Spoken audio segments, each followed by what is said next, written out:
नमस्कार दर्शक बंधु मु श्री राधेश्याम दास टाइम्स ऑफ उत्कल न्यूज निर्देशक नहीं आसी आपण मान पाखक एक नुआ खबर आसतु देखा।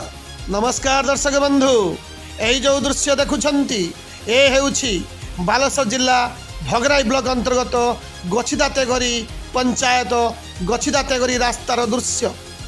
गतकाली रात्रि 10:30 समय एक कार ऑटो मुहांमुही धक्का हवा फल ऑटोरे थिबा 3 जण आहत होइछन्ति।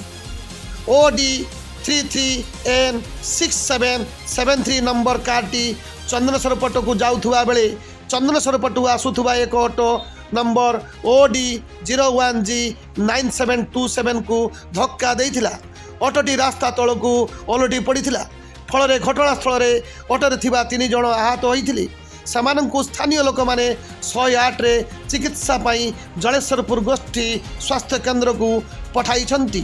खबर पाई चंदनेश्वर फांडी अधिकारी घटनास्थल में पहुंची 2टी गाड़ी को जबत करने सहित कार रे थिबा ड्राइवर जन को अटकाई तदंत जारी रखिछन्ति।